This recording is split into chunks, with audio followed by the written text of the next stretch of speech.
Hi guys, welcome back to a new video. Let me check my schedule. Wait, I am intimidated.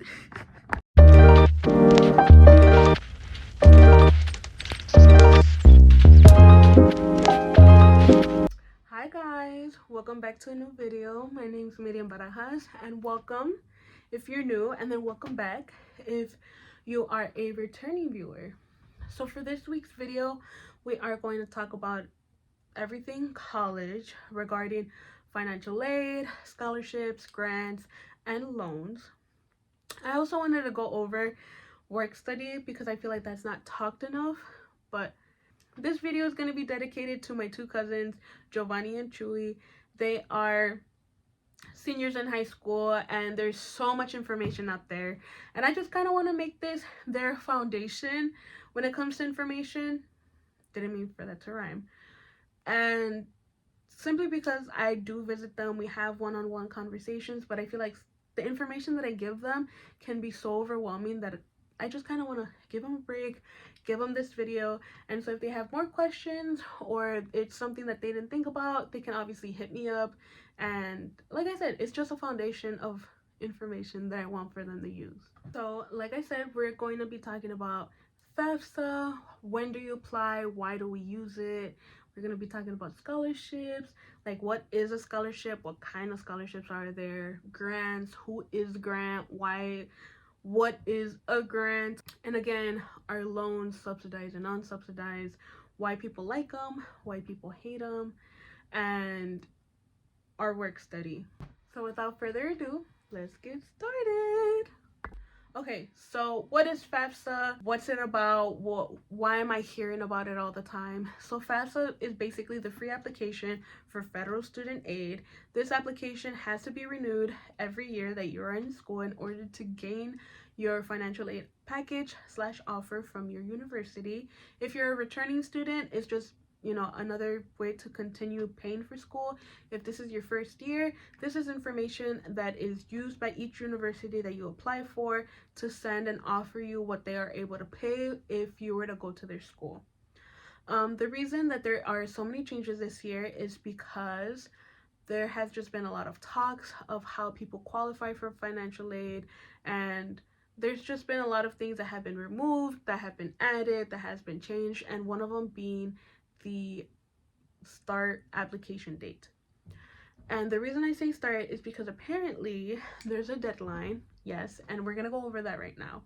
So in previous years, our financial aid application has been open on October 1st, but this year for 2023, they decided to open it on December 1st. And like I said, there's been a lot of changes, and with those changes comes with either more or less information coming from the student. If you are applying for financial aid this year, I've heard that the earlier you apply, the better, because you get a better chance of gaining more funds, and the more you delay it, the less funds there will be available to you. And apparently there's a deadline, and this deadline is on June 30th, which is the federal deadline.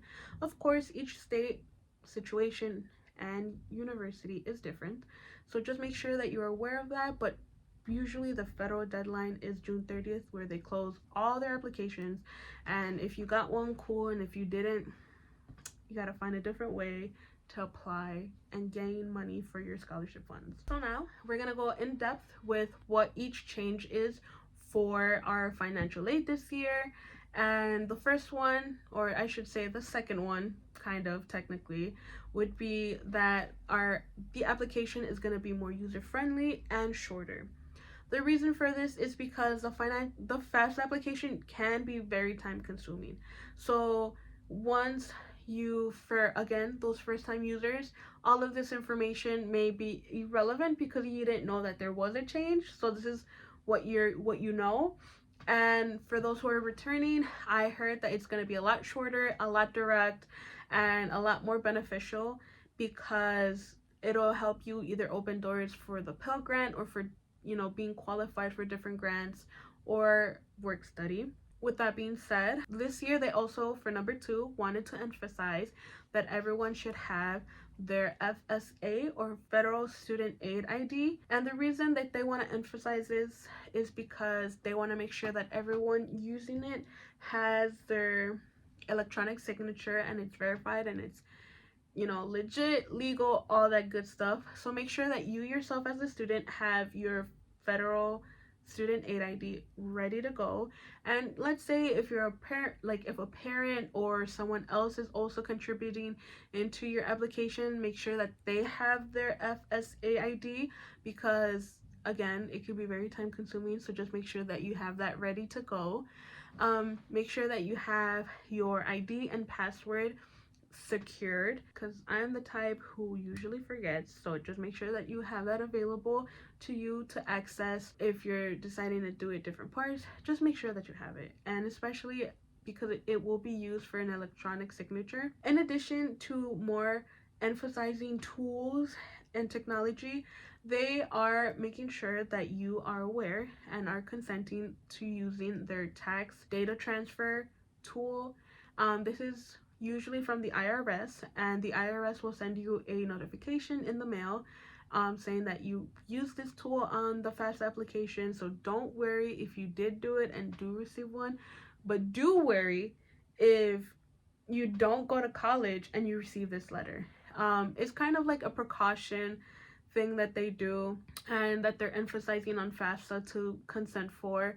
It's basically like their way of doing like Facebook. Like if someone changed your password, you know how Facebook notifies you, kind of similar situations. But in this case, the IRS will send you via mail, so just be aware of that. If you receive it, don't worry about it. They just want to make sure that no one's committing fraud or stealing your identity. Okay, moving on to the nitty gritty, we have something that's being replaced this year, and that's called the EFC, which is the expected family contribution.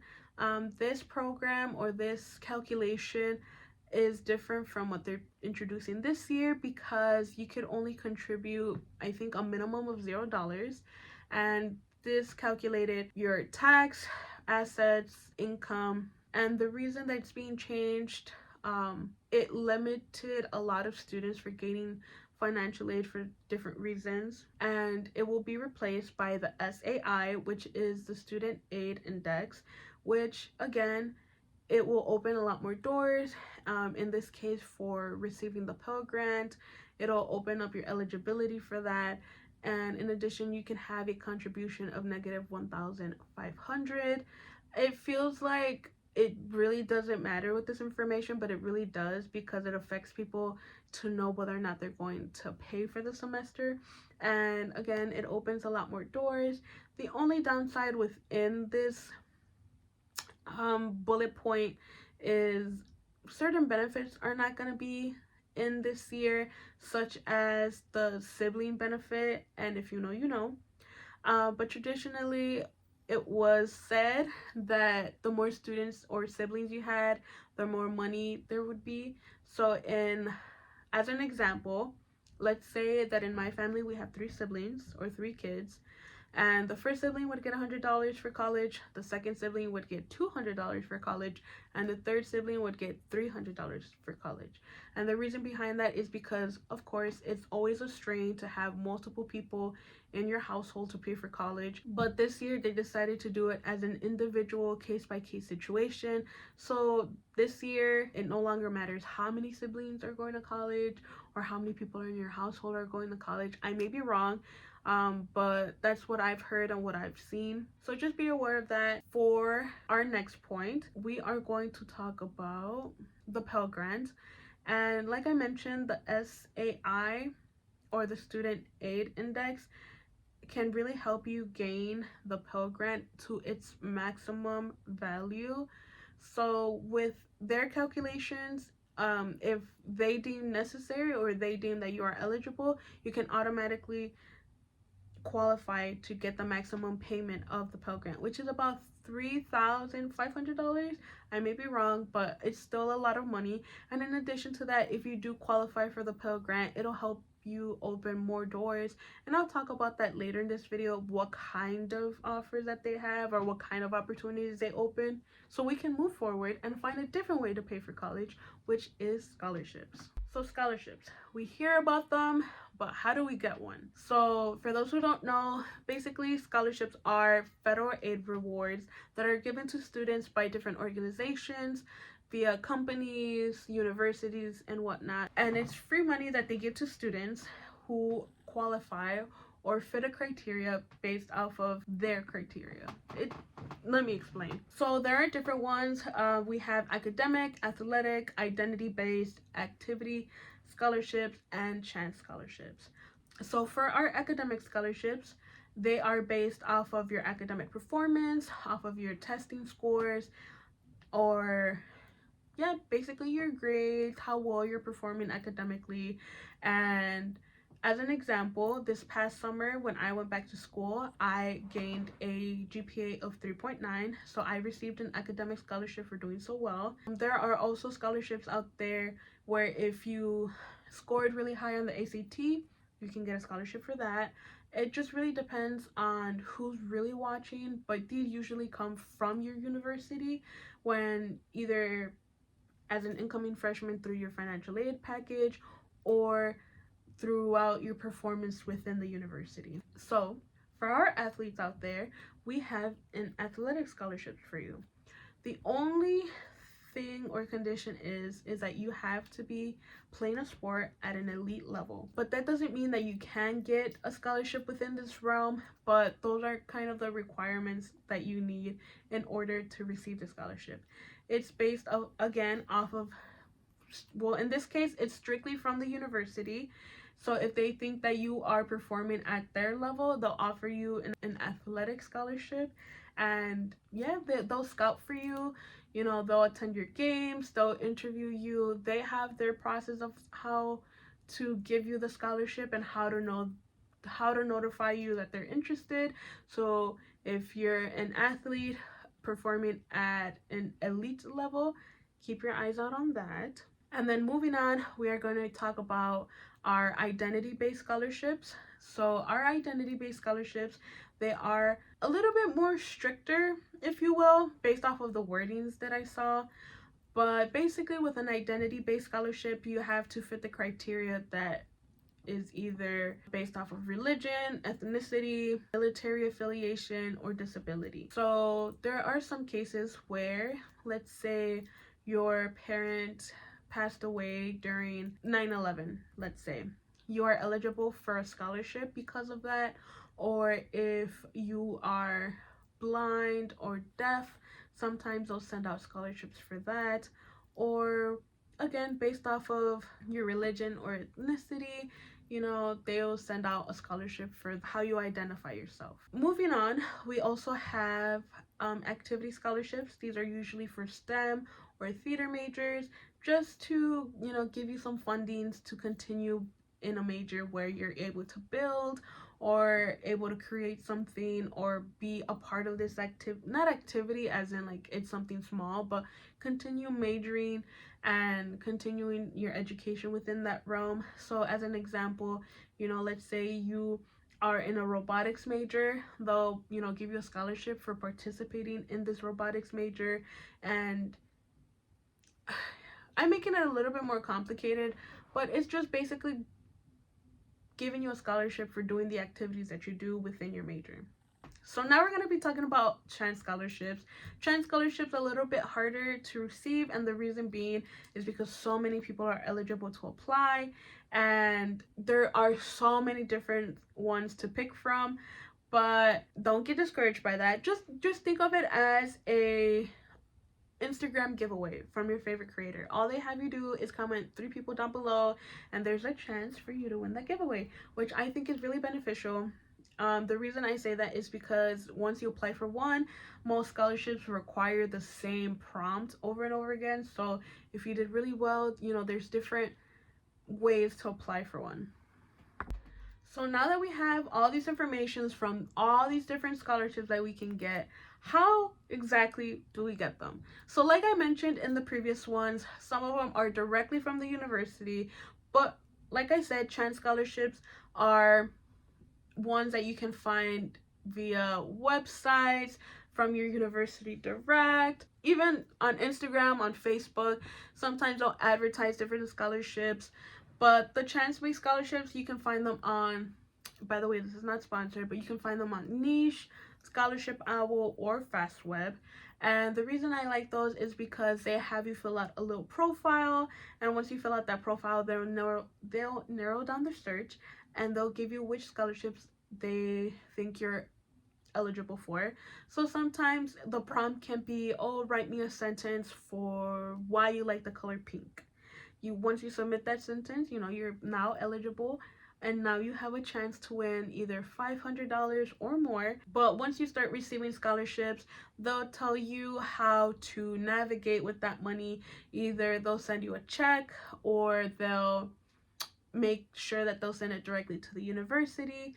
So make sure that you're applying to these trans scholarships, because some of these are a lot, and the more you apply, the more chances you have, and the more resources and probabilities you have to pay off college. Let's move on to a more dreadful part of paying for college, and that is loans.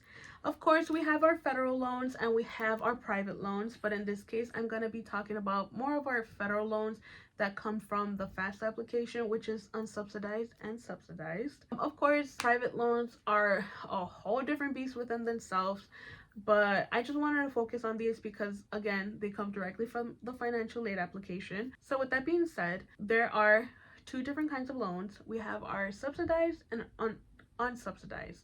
So our subsidized loans, they are loans that are only for our undergraduates, aka anyone pursuing a bachelor's degree. It comes with a little bit limit to your fundings, and the benefit for getting a subsidized loan is you can not worry about the interest accumulating or accruing during your time in college. So what I mean by that is that the federal government pays for the interest that is at a fixed rate until you graduate. So if you take out a subsidized loan today and you have to graduate in 4 years, and it's the amount of $1,000, that's the amount that you have waiting for you is $1,000. Why? Because the federal government has been paying those interest rates, or that interest that's been accumulating, until you're ready to repay. Does that make sense? It's kind of opening up like a credit card where you don't have to pay interest for a couple months. It's similar to that, but in this case, this is until you graduate.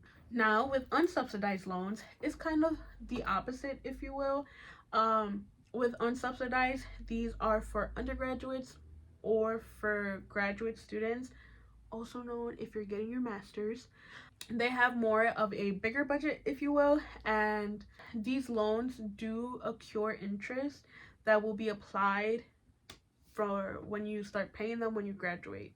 So unlike our subsidized loans, unsubsidized, if you take out a loan today and graduate in 4 years, whatever the interest it's been accumulating in those 4 years is what your payment is going to be. So let's say you start off with $1,000, and by the time you graduate, it's secured $1,500. Your starting loan will be $1,500.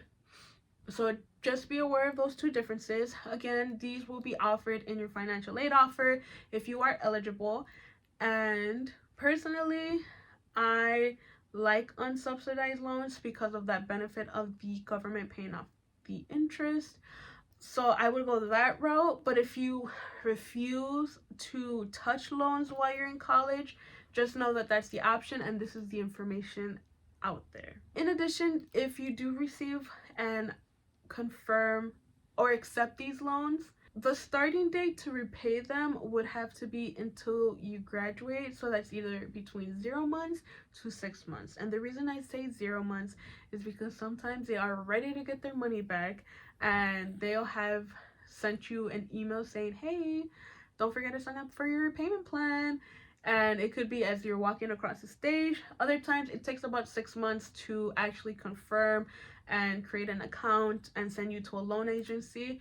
So it really depends on the timing, it really depends on them to send you that information. But just be aware that all of your information on your financial aid application is up to date, because we wouldn't want you to not pay them unless that's your plan. No judgment here, But like I said, this is just information out there that I'm willing to share. So now that we know about our loans, let's start talking about our grants, which is free money that is provided from the financial aid application. So our first grant that we are going to talk about is the Pell Grant.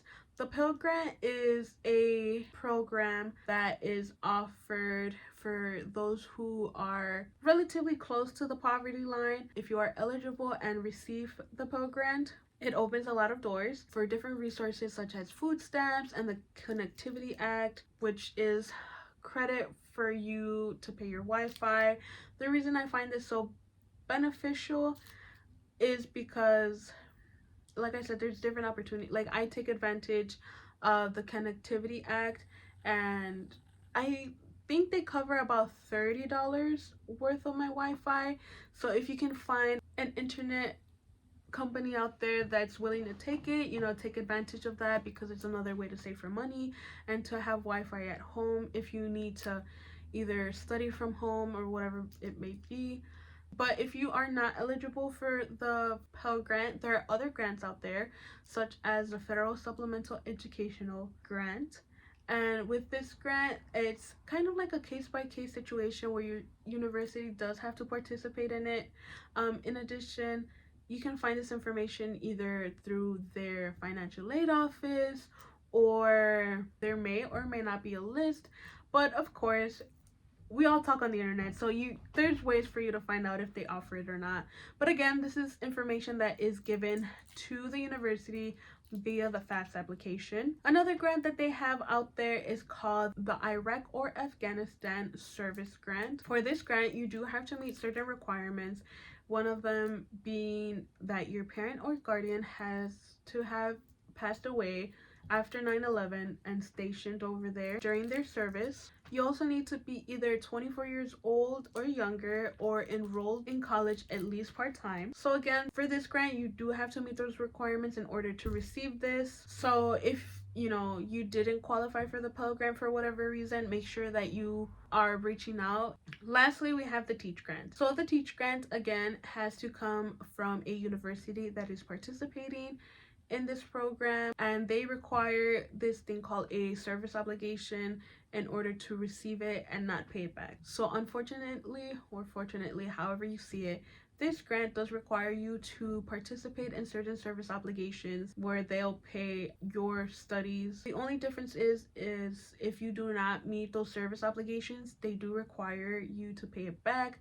So what was once a grant will now convert itself into a loan. There are certain requirements for this one as well. One of them being meeting financial aid requirements, filling out your FAFSA application, participating in a school that is a part of the Teach program, having good grades, having a good GPA, take some counseling when it comes to the Teach program, just to make sure that you're going over the information, what's your service obligation, how to achieve those service obligations, just to make sure that you're in the know of what's going on.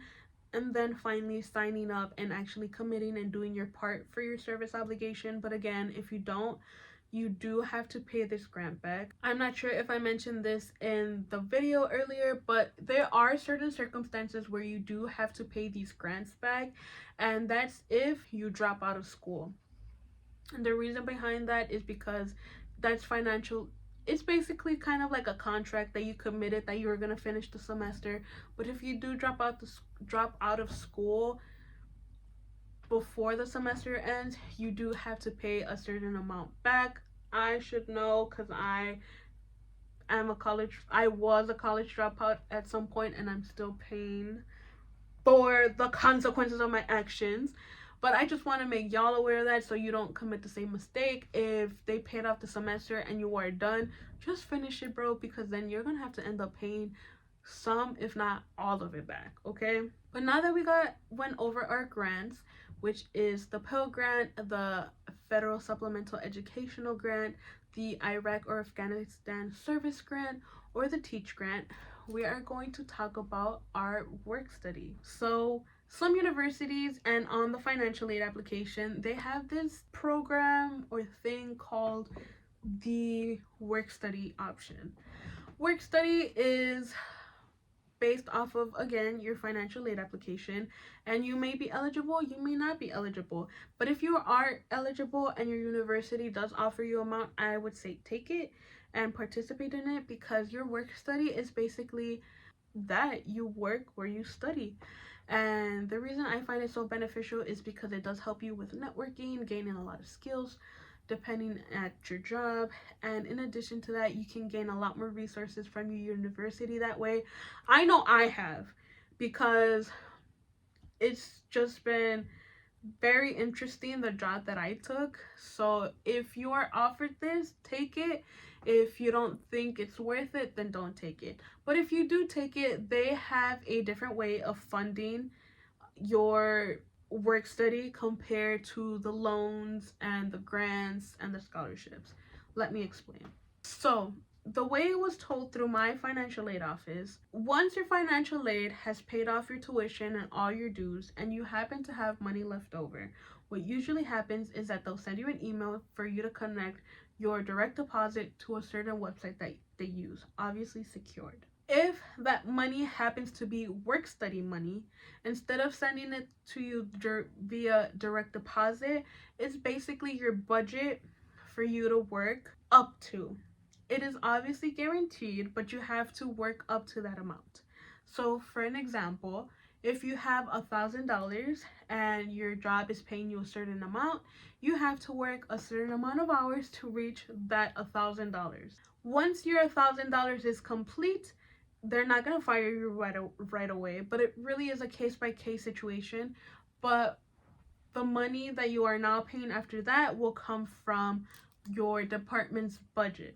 Every school is different, but that's the way it's been explained to me via the financial aid office, and in addition from my supervisors, who are really cool, and I appreciate them explaining that information to me. Again, if you're offered, take it. In addition, with me advocating so much for taking a work study, obviously you are working where you study, so your supervisors or whoever you're working for is a lot more flexible and a lot more understanding where you're coming from when it comes to finals week, midterms, and all of that. So it's just, for me, the reasons it's so beneficial is because of the flexibility, how understanding they are, and you don't always have to, transport yourself. If you have the opportunity, take it. That's all I'm gonna say, because with my experience at my university, I am an event programmer. I have met so many people, I've partnered up with so many organizations, and I've learned so much about my university's resources that I don't think I would have received had I not taken this job, honestly. And as an event programmer, I've learned so many life skills when it comes to creating an event, to executing an event, and seeing how much of certain materials is needed for an event. In addition to that, like I said, I've been able to partner up with Habitats with Humanity, with the art club, with I think it's called Video Game Club, but with certain organizations that play video games. And like I said, it's very beneficial because I've also been able to talk to like our chancellor or meet our chancellor, and I've just met so many people who are very important and been able to talk to so many students who are doing amazing things, that it's really made me enjoy college a lot more. And I know I'm not that much older, but it still makes me feel involved and included, which is a big theme that they try to emphasize at my university. So now that we have all this information, all this wonderful and beautiful information, I wanted to go over it one more time before we end this video. So don't forget to apply for your FAFSA application on December 1st. The earlier the better. There is a federal deadline of June 30th, but of course everyone is different, so make sure that you are applying. And if you are a returning applicant, make sure you renew your application. There are different ways to pay for college, being scholarships, loans, grants, or work study. With scholarships, it's financial aid that is awarded to you based off of either academic, activities, identity, or a chance scholarship or athletic scholarship. With loans, we have two different loans that are subsidized or unsubsidized, whether it being the government paying off the interest that it's securing. Then we have our grants, such as the Pell Grant, the FCEG grant, the Teach Grant, or the Iraq or Afghanistan Service Grant, which is all based off of your financial aid application. And then we have our work study, where you work where you study, and it's offered again through your financial aid application. And again, if you need to go back, or if any of this information didn't make sense, make sure that you are asking down below, checking out the different links that I have where I gain my research from. And I hope you guys like this video. College is super overwhelming, especially as a freshman or an 18-year-old or wherever you're starting. But once you start the paperwork and ask the right questions, it's so easy. I don't regret my decision one bit as of yet. For whatever video that is in this playlist, we're gonna be talking about how to apply for scholarships, how to get your major, what to do, everything college related. So if you have any ideas or any other thing that I haven't touched on, make sure you comment down below. Thank you so much for taking the time to watch my video. Hopefully it was very educational or very useful. I have recorded this video several times, but that's just like a me thing. I missed you guys so much, so I hope you guys like this video. Don't forget to like, comment, share, subscribe, and see you next time. Bye. Can you tell that I have lashes? Oh my god. Ooh. Anyways, do you like the hair?